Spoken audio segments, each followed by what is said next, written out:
In 1954, Albert Einstein penned a letter that would eventually fetch close to $3 million at auction. But the price wasn't what made it so valuable. It was what Einstein dared to say about God. And what he expressed in that letter has been consistently misunderstood, distorted, and frankly deliberately suppressed from public awareness for decades.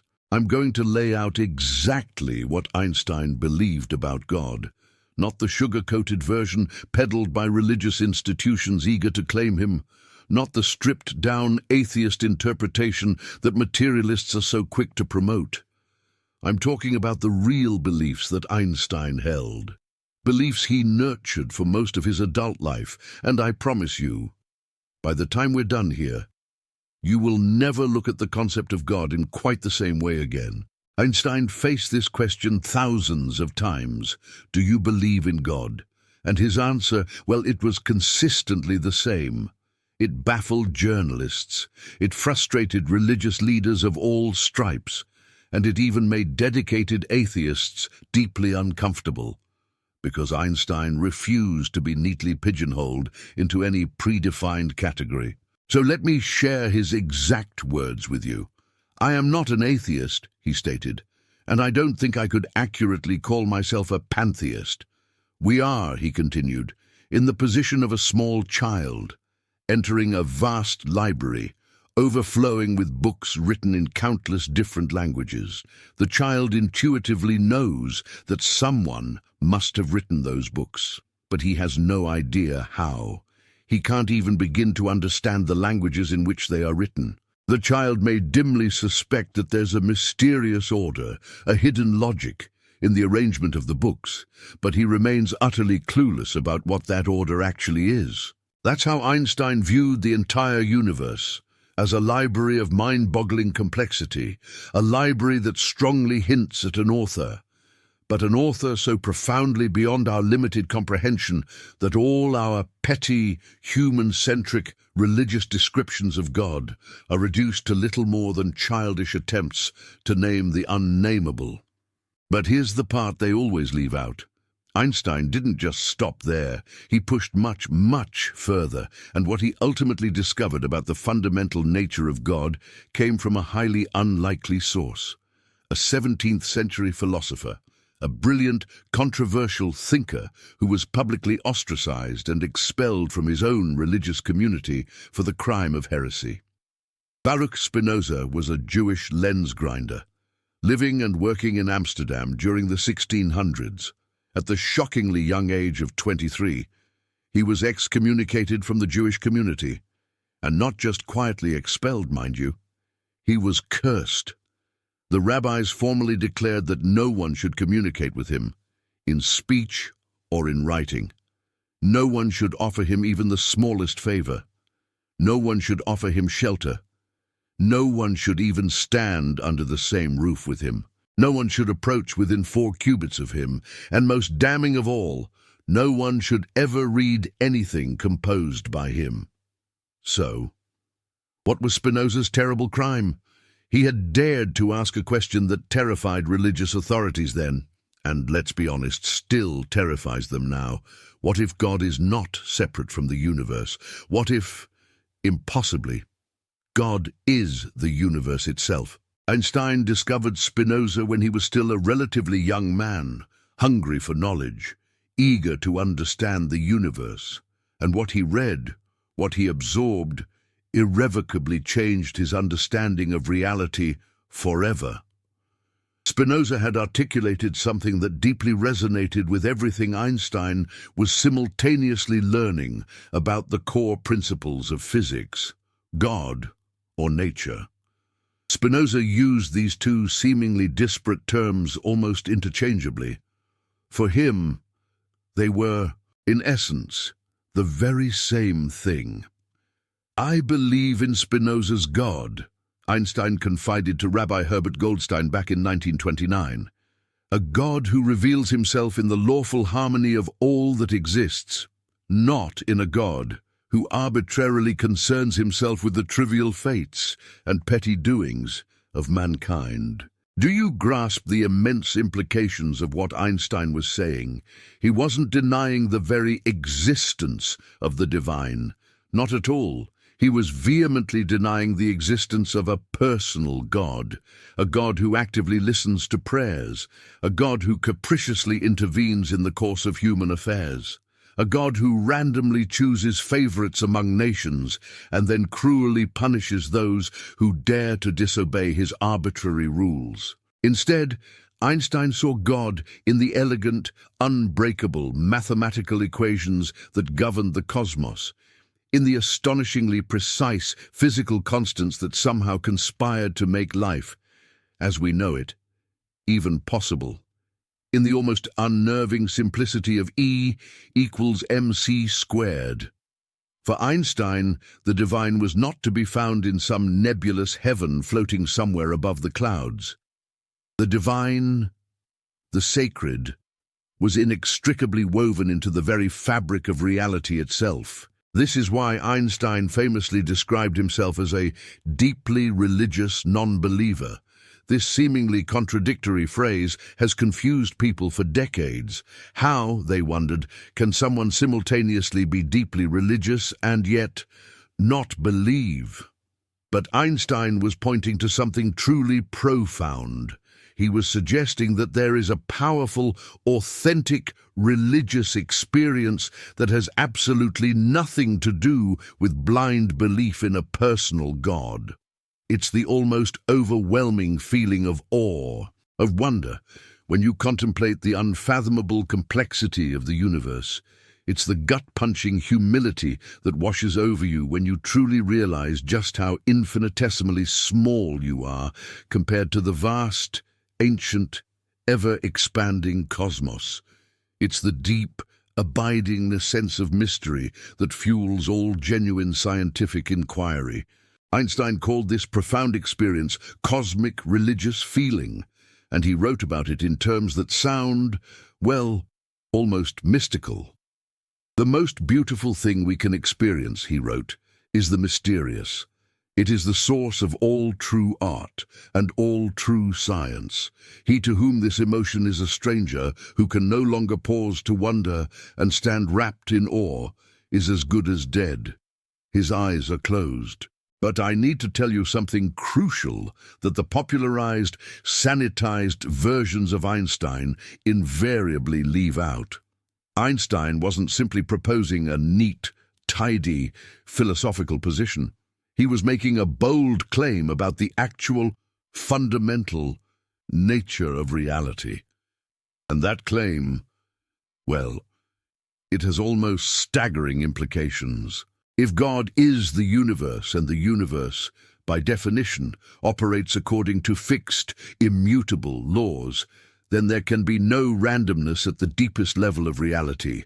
Everything that happens must happen according to those preordained, unbreakable laws. This is why Einstein famously quipped that God does not play dice with the universe. Most people casually assume that Einstein was just making a clever, memorable comment. He wasn't. He was articulating a deeply held, fundamental belief about the very nature of existence. If the cosmos is truly divine, then it must be orderly, it must be rational, it must be inherently predictable, because the divine, by its very nature, cannot act arbitrarily. The divine simply cannot contradict itself. This placed Einstein in direct and often contentious conflict with the emerging field of physics being rapidly developed in the 1920s. Quantum mechanics was strongly suggesting that at the subatomic level, events happen, well, randomly. Particles spontaneously appear and then just as suddenly disappear without any discernible cause. Measurements, bizarrely, seem to change reality in fundamentally unpredictable ways.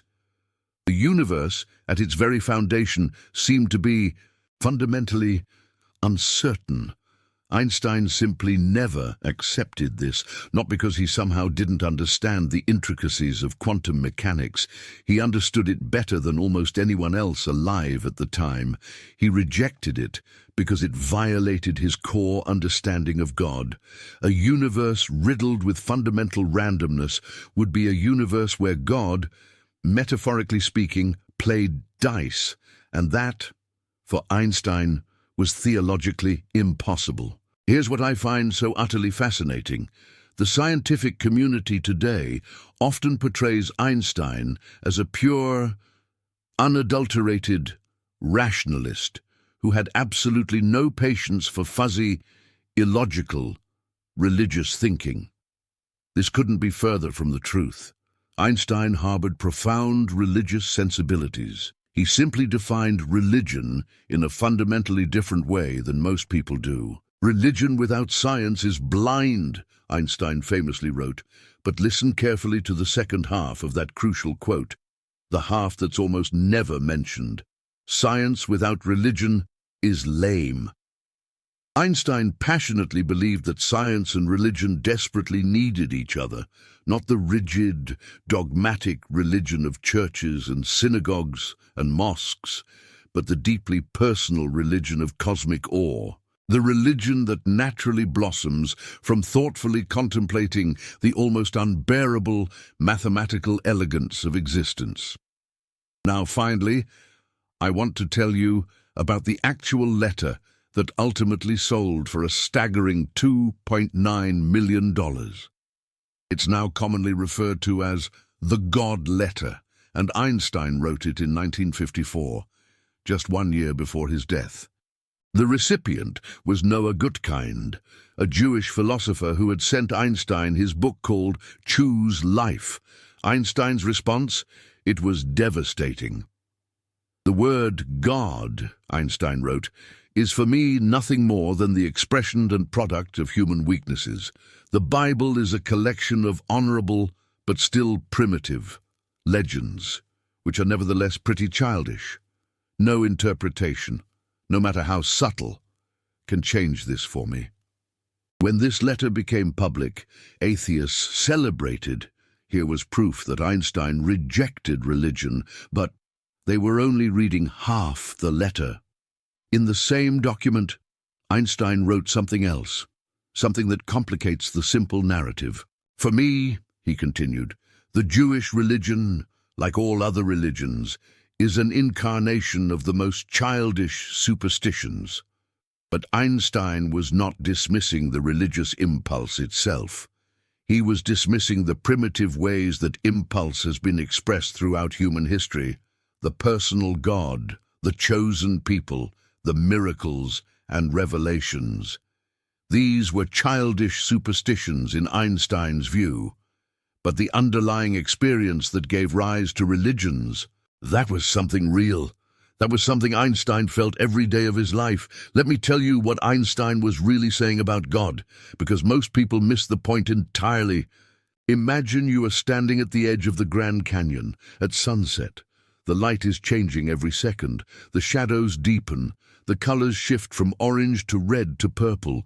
You feel something. Call it awe. Call it wonder.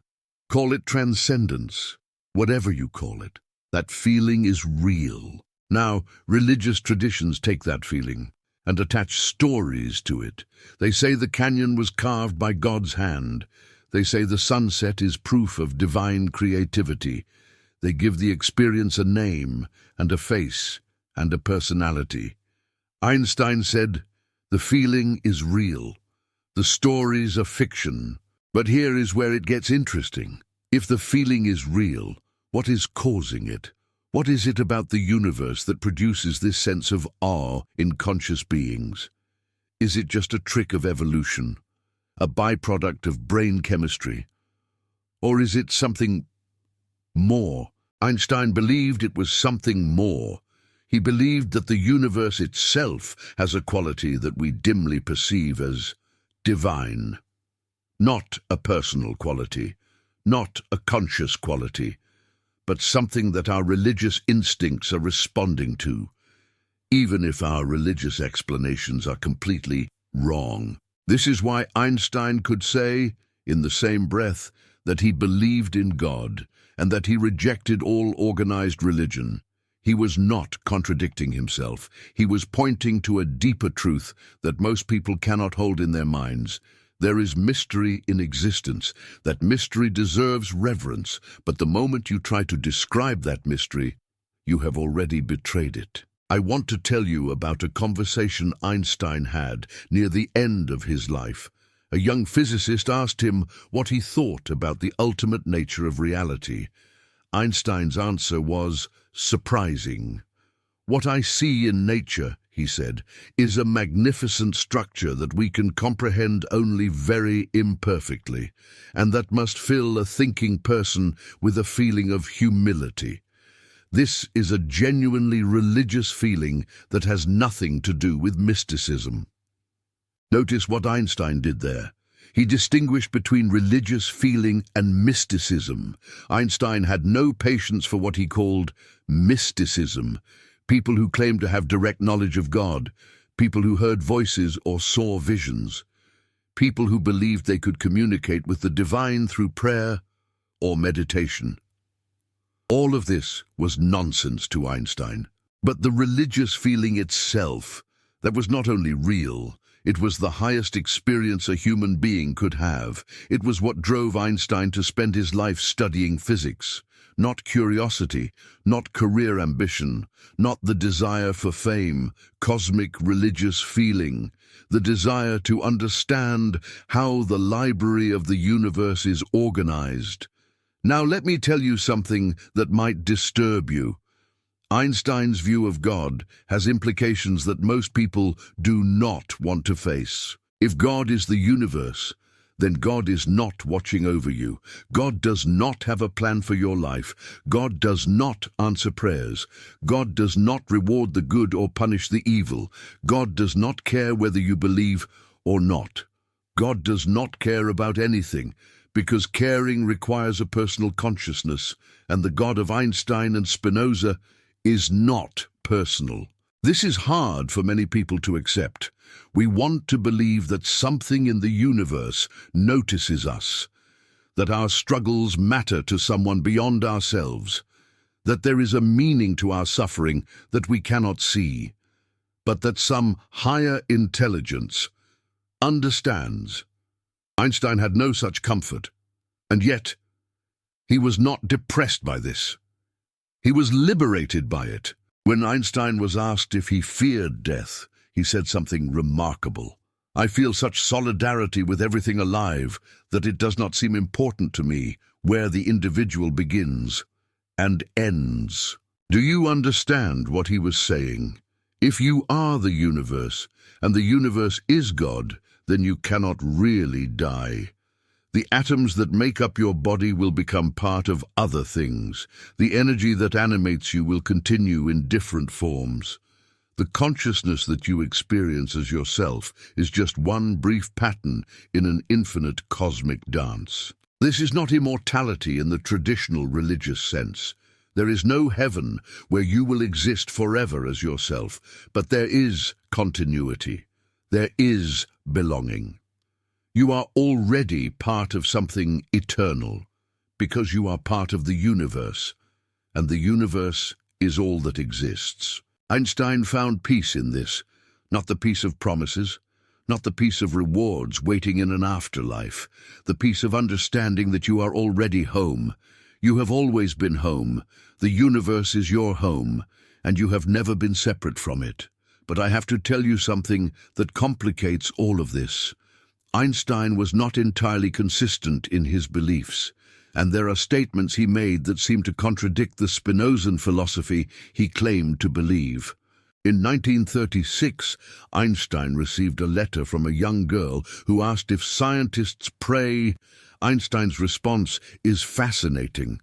Scientific research is based on the idea that everything that takes place is determined by laws of nature, and therefore this holds for the actions of people. For this reason, a research scientist will hardly be inclined to believe that events could be influenced by a prayer. So far, so consistent with Spinoza. But then Einstein added something. unexpected. However, it must be admitted that our actual knowledge of these laws is only imperfect and fragmentary, so that, actually, the belief in the existence of basic, all-embracing laws in nature also rests on a sort of faith. Einstein admitted that his belief in cosmic order was itself a kind of faith. He could not prove that the universe was rational. He could not prove that everything happened according to fixed laws. He believed it. He had faith in it. Just as religious people have faith in their personal God, this is rarely discussed. Einstein, the icon of scientific rationalism, admitted that science itself rests on an unprovable assumption, the assumption that the universe makes sense, the assumption that human reason can comprehend cosmic order, the assumption that there is order to comprehend at all. Why did Einstein have this faith? He never fully explained it, but I think I understand. When you study physics at the level Einstein did, you encounter something strange. The equations that describe reality are not just accurate, they are beautiful. They have an elegance that seems almost artistic. The same mathematical structures appear in completely different contexts. Symmetries reveal themselves across scales. The universe appears to be constructed according to principles of aesthetic harmony. This could be coincidence. It could be that our brains are wired to find patterns whether they exist or not. It could be that we are projecting beauty onto chaos. But Einstein did not believe this. He believed the beauty was real. He believed the mathematical elegance pointed to something beyond mathematics. Not a personal God with intentions and desires, but something that our word God dimly gestures toward. Let me tell you what happened when Einstein died. The year was 1955. Einstein was 76 years old. He had been suffering from an abdominal aortic aneurysm for several years. The doctors told him it could rupture at any time. They offered surgery. Einstein refused. "I want to go when I want," he said. "It is tasteless to prolong life artificially. I have done my share. It is time to go. I will do it elegantly." On April 17, 1955, the aneurysm ruptured. Einstein was rushed to the hospital. He knew he was dying, and according to everyone who was there, he faced death with complete serenity. This is the part that gets left out of the stories. Einstein died the way he lived, consistent with his beliefs. If you truly believe that you are part of an infinite universe, that your individual existence is just a temporary pattern in an eternal cosmic process, then death is not something to fear. It is simply a transition. The atoms that were temporarily organized as Albert Einstein would continue their journey through the cosmos. Einstein's brain was removed during the autopsy. The doctor who performed the procedure, Thomas Harvey, kept it without permission. He believed that studying Einstein's brain would reveal the secret of his genius. For decades, researchers have examined slices of Einstein's gray matter. They found some interesting variations. More glial cells in certain areas, unusual folds in the parietal lobes, but nothing that explains how this one human being could see so deeply into the nature of reality. Maybe they were looking in the wrong place. Maybe Einstein's genius was not in the structure of his brain, but in the way he thought about God. I want to tell you something that most biographies of Einstein ignore. Einstein did not arrive at his views about God through scientific reasoning. He arrived at them through a profound emotional experience that he had as a young child. When Einstein was 12 years old, he went through what he later called a religious paradise. He became intensely devout. He refused to eat pork. He composed songs in praise of God. He felt a deep connection to something beyond himself. Then he discovered science, and the religious paradise ended, but it did not end in the way you might expect. Einstein did not lose his sense of the sacred. He transferred it. The awe he had once felt toward the God of his childhood religion, he now felt toward the cosmos itself. The reverence that had once been directed at ancient scriptures was now directed at the laws of physics. In a sense, Einstein never stopped being religious. He just found a different object of worship. And that object was more worthy of worship than any god humans had ever imagined. Think about it. The god of traditional religions is small. He gets jealous. He demands obedience. He has favorites. He interferes in human history for petty reasons. He cares whether you eat the wrong food, or have sex with the wrong person, or work on the wrong day of the week. This god is obviously a projection of human psychology onto the cosmos. The God of Einstein and Spinoza is infinite, not metaphorically infinite, actually infinite. This God does not have human emotions, because this God is not a human projection.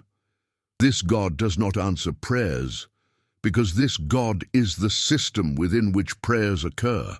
This God does not reward or punish, because this God is the laws according to which all consequences follow from all causes.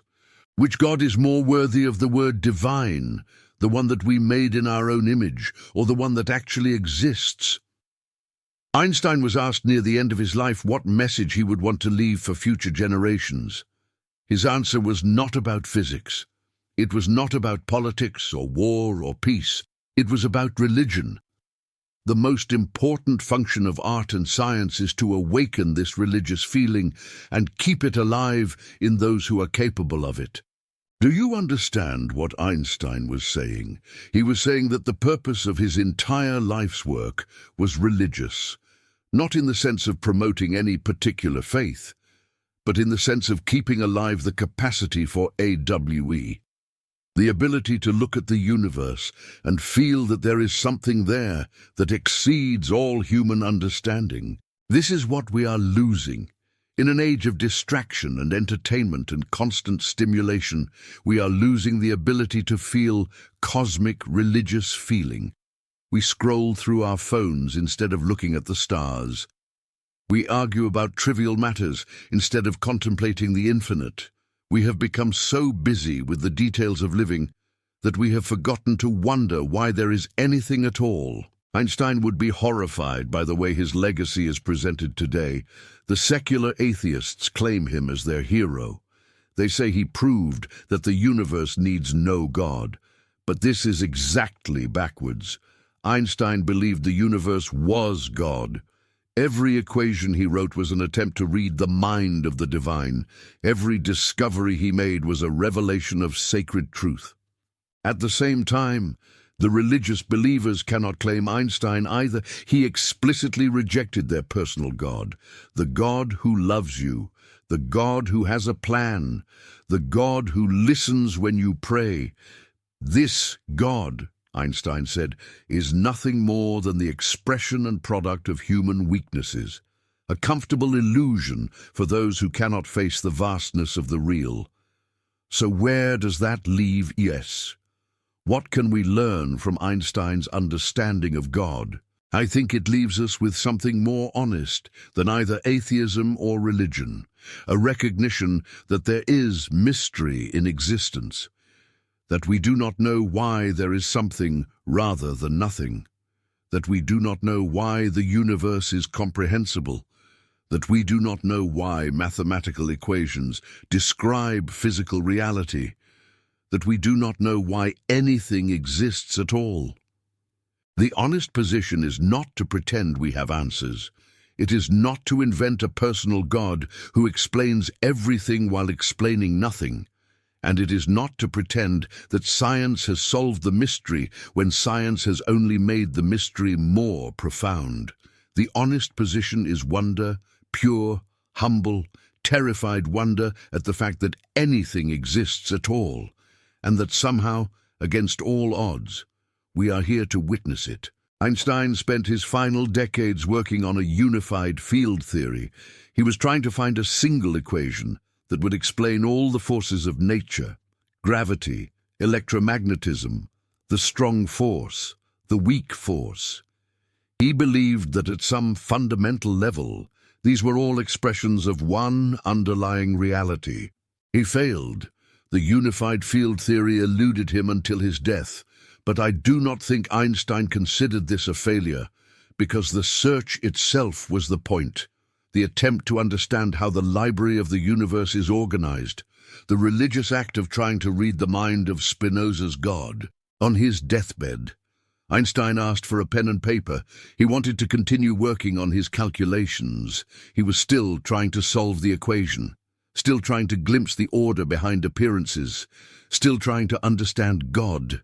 This is what I find most moving about Einstein's life. He never stopped wondering. He never became cynical or jaded. He never decided that he had understood enough and could rest.